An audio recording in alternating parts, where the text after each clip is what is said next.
Hello students, I am Alok from JCS. How are you all? Today we will cover the remaining topic of your chapter 21 of civics, the Indian Constitution. Today we will see the fundamental duties, directive principle of state policy, need for laws, law and dissent, legislation and enforcement. So let me start.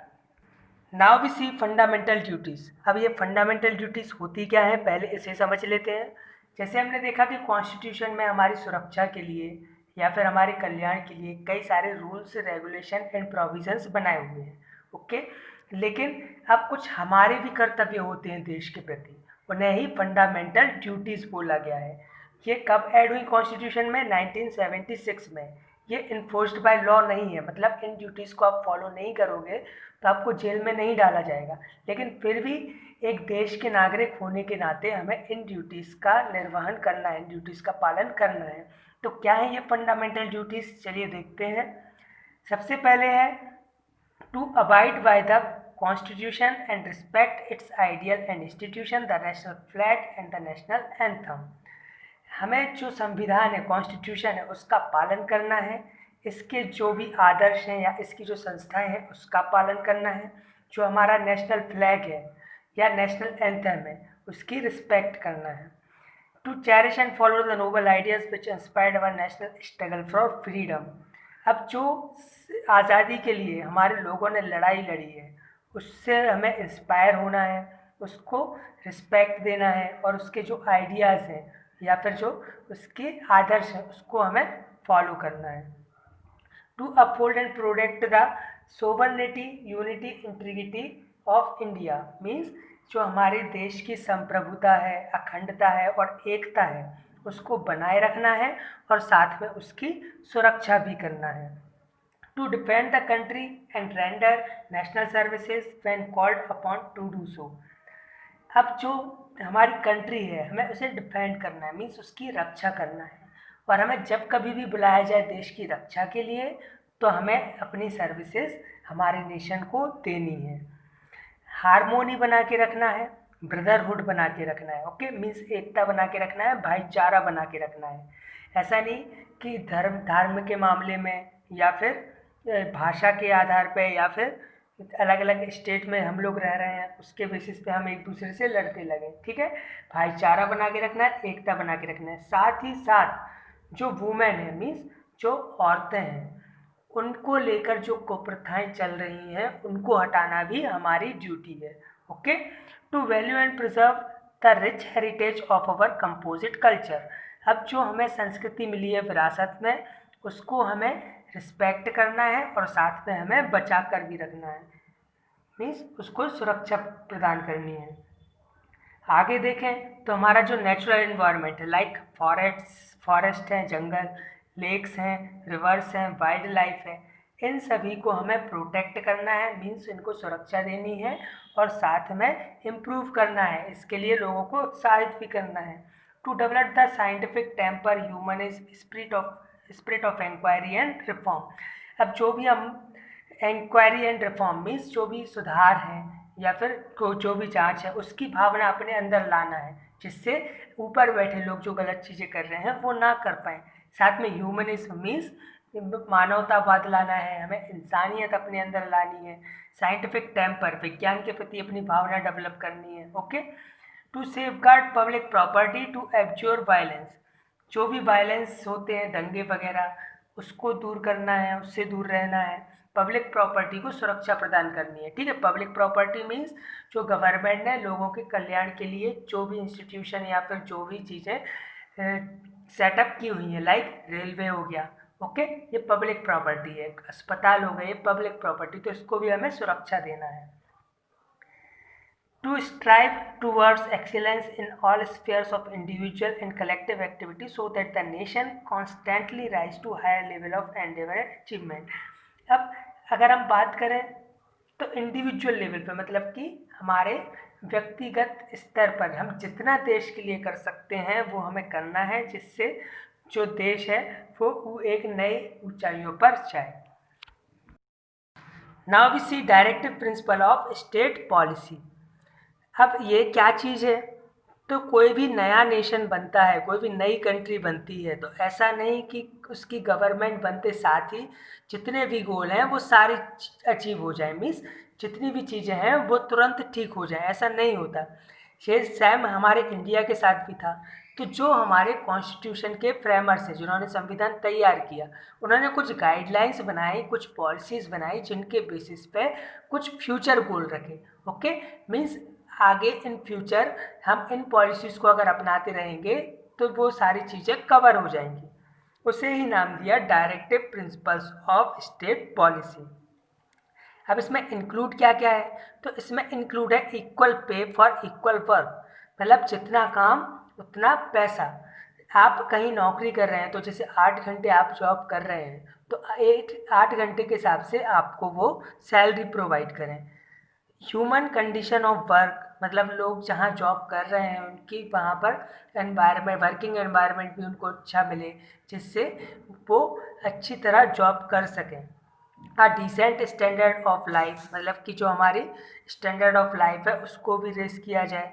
Promotion of education, education को promote किया जाए।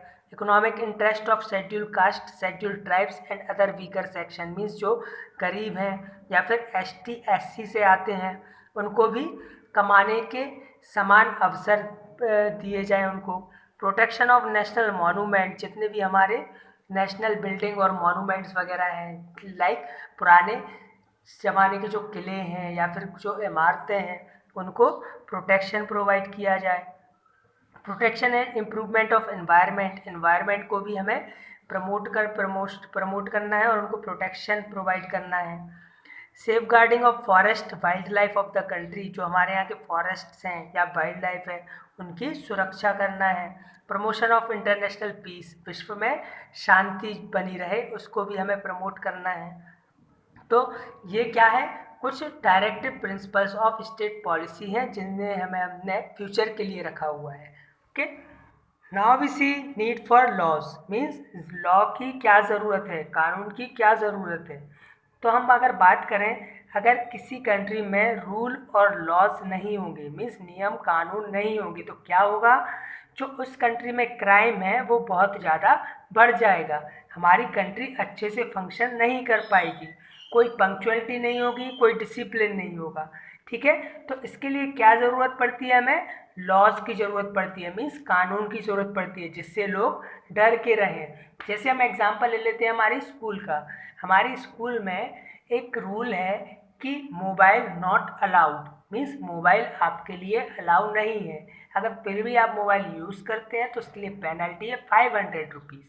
तो जब उन्होंने एक rule बनाया कि आप मोबाइल रखते हैं तो पेनल्टी लगेगी 500 रुपये, तो आपके मन में डर आ गया है ना कि अगर मैं मोबाइल यूज़ करता हूँ तो 500 रुपीज़ पेनल्टी देनी पड़ेगी, तो आप उससे डरोगे और मोबाइल नहीं चलाओगे।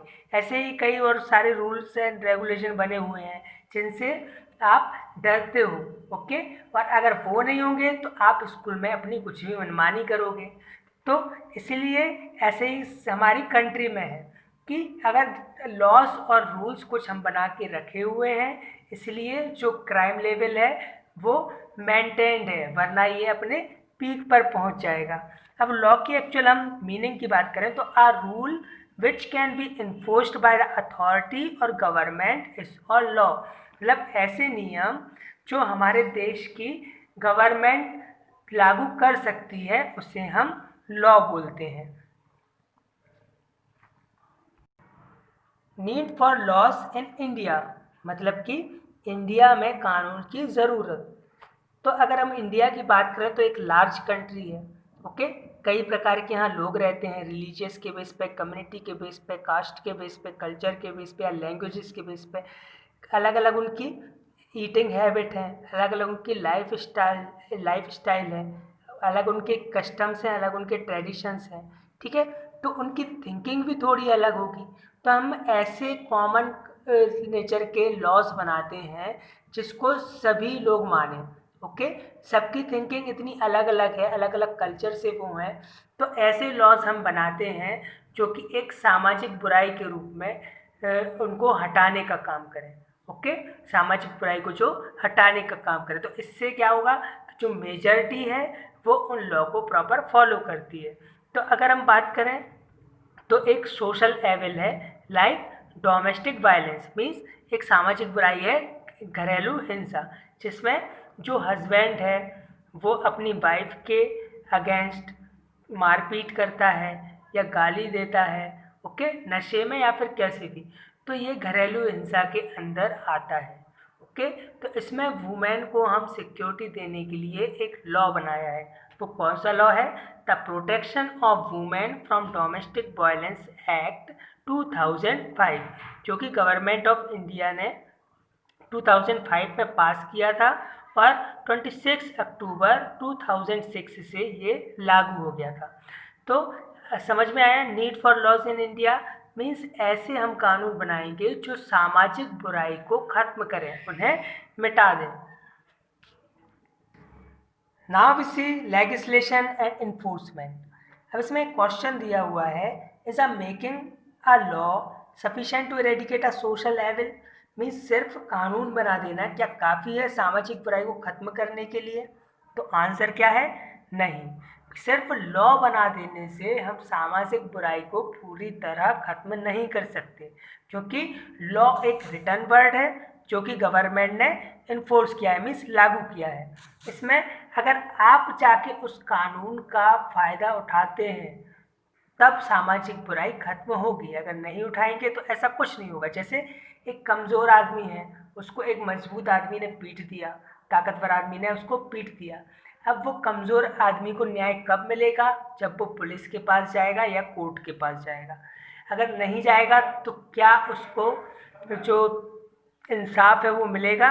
नहीं मिलेगा। ओके, तो जो लॉ बनाए हुए हैं गवर्नमेंट ने इसलिए बनाए हुए हैं कि लोग उसको फॉलो करें विलिंगली अनविलिंगली, ठीक है। अब अगर आप उसको फॉलो करते हैं तो ये अच्छी बात है, अगर नहीं करते हैं तो ऐसे में हम सोशल एविल को पूरी तरह खत्म नहीं कर सकते। Now law and dissent means जो कानून बना है क्या उससे लोग संतुष्ट भी हो जाते हैं, सेटिस्फाइड भी हो जाते हैं? तो अगर हम बात करें हमारी कंट्री की, तो कई सारे लॉज बने हुए हैं रिलीजन के बेस पे, कम्युनिटी के बेस पे, कास्ट के बेस पे, कल्चर के बेस पे, लैंग्वेजेस के बेस पे, लेकिन जो लॉ बने हुए हैं कभी कभी लोगों की आकांक्षाओं को फुलफिल नहीं करते, जो उनकी इच्छाएं हैं उनको पूरी तरह फुलफिल नहीं करते, कई सारी कंट्रोवर्सीज होती हैं उनको, ठीक है। तो कई बार जो कानून बने हुए हैं उसको लेके वो डिससेटिस्फाई भी हो सकते हैं, ओके। तो ज़रूरी नहीं है कि जो जितने भी कानून बने हैं उनसे सभी लोग सेटिस्फाइड हों, कुछ लोग हैं जो उससे डिससेटिस्फाइड रहते हैं, जो उनको उसमें कुछ कमियां नज़र आती हैं। Dissent to the salt law, इसमें क्या हुआ, ब्रिटिश गवर्नमेंट ने नमक को लेकर कानून बनाया था, जिससे गांधी जी जो थे वो सेटिस्फाइड नहीं थे। उन्हें लगता था कि ये अन्याय है, गवर्नमेंट जो है नमक बनाने पे अपनी मोनोपोली कर रही है और साथ में नमक पर टैक्स भी लगा रही है। तो गांधी जी ने 12 मार्च 1930 को साबरमती आश्रम से दांडी के लिए मार्च किया, ओके। उसमें वो अपने 78 फॉलोअर्स के साथ पैदल निकले और रास्ते में उनके साथ हज़ारों लोग जुड़ते गए और 300 मील दूर जब वो दांडी पहुँचे तो उनके साथ हज़ारों लोग थे, ओके। तो इससे क्या हुआ कि जो ब्रिटिश गवर्नमेंट थी वो समझ गई कि जो ये प्रोटेस्ट हो रहा है ये एक कंस्ट्रक्टिव मैनर में हो रहा है, तो उन्होंने इसे पॉजिटिव टर्म्स में लिया और जो नमक को लेकर कानून बनाया था उसे सस्पेंड कर दिया, okay. Now we see dissent to the reservation. अब क्या है, कॉन्स्टिट्यूशन में ऐसा प्रोविज़न है, ऐसा प्रावधान है कि जो ST SC के लोग हैं, मीन्स शेड्यूल कास्ट और शेड्यूल ट्राइब्स के लोग हैं, उनको हम रिजर्वेशन प्रोवाइड करेंगे, चाहे गवर्नमेंट एम्प्लॉयमेंट हो या एजुकेशनल इंस्टीट्यूशन हो, उसमें उनको कुछ रिजर्वेशन दिया जाता है। ये स्टार्टिंग में 10 ईयर्स के लिए था और बोला गया था कि आगे टाइम टू टाइम हम इसको एक्सटेंड कर सकते हैं। ऐसे ही provision for reservation to OBC, मतलब अदर जो बैकवर्ड क्लासेस हैं उनके लिए भी रिजर्वेशन प्रोवाइड किया गया। तो अब जब ये रिजर्वेशन प्रोवाइड किया गया तो कई जो मेजॉरिटीज़ में या फिर जनरल कास्ट के लोग थे उन्हें ये पसंद नहीं आया और उन्होंने इसका विरोध चालू कर दिया। कई बार क्या हुआ कि इन लोगों ने डिस्ट्रक्टिव मैनर में अपना प्रोटेस्ट किया, मीन्स जो गाड़ियाँ हैं उनको आग लगा दी, दंगे करने लगे, ठीक है। तो इस मैनर में उनकी बात कोई नहीं सुनता।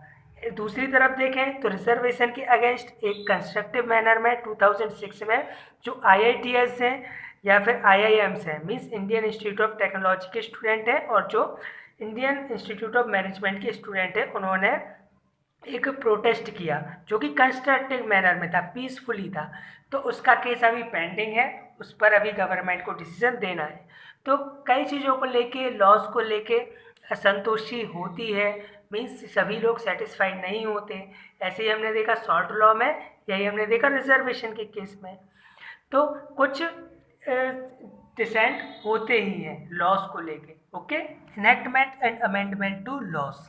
अगर हम बात करें तो टाइम टू टाइम कई नए कानून की हमें ज़रूरत पड़ती है तो हम वो बनाते हैं, या जो पुराने कानून हैं उनमें चेंजेस करते हैं। ऐसा क्यों? क्योंकि एक टाइम पीरियड बाद लोगों की थिंकिंग और जो कंडीशंस हैं वो बदलने लगती हैं। पहले वो किसी चीज़ को लेके कुछ और सोचते थे, अब कुछ और सोचते हैं। ओके, तो उसको लेकर हम कुछ चेंजेस लॉज में करते हैं या नए कानून बनाते हैं। जैसे कि हम बात करें सेक्स डिटर्मिनेशन, मीन्स इसमें होता क्या है कि जो माँ बच्चे को जन्म देने वाली है उसके पहले ही गर्भ में पता लगा लेना कि उसके पेट में जो बच्चा है वो गर्ल है या बॉय। ओके, क्या होता था कि अगर गर्ल होती थी तो लोग उसे गर्भ में ही मार देते थे, ठीक है। तो अब इस चीज़ को क्राइम कर दिया है, sex determination is a crime. अब इसको अनलॉफुल कर दिया गया है। इससे क्या हो रहा था कि जो गर्ल चाइल्ड होता था उसको मार दिया जाता था, और जो बॉय चाइल्ड होता था, तो इससे जो सेक्स रेशियो है वो चेंज हो रहा था। जो लड़के हैं वो एक ज़्यादा बर्थ ले रहे थे, और लड़कियां हैं वो उनके रेशियो में बहुत ही कम थी। तो अब इसे अनलॉफुल कर दिया गया है। ऐसे हम बात करें कॉन्स्टिट्यूशन में जो अमेंडमेंट हुए हैं वो कम से कम 90 टाइम्स हो चुके हैं, ठीक है। तो ये क्यों हुए? क्योंकि कुछ चीज़ों को लेकर हमारी थिंकिंग चेंज हुई तो हमने उसको बदल दिया। तो ये था आपका चैप्टर द इंडियन कॉन्स्टिट्यूशन। अब जो सेल्फ एवेल्यूशन है, take the correct answer, fill in the blanks, true और फॉल्स, मैच द कॉलम, ये आपको खुद से करना है। ओके, बुक की हेल्प से या इस वीडियो की हेल्प से। अब जो आपके answer the following question in brief है या answer the following question in detail है, नेक्स्ट क्लास में मैं आपको इसके आंसर्स अवेलेबल कराऊंगा। Thank you so much.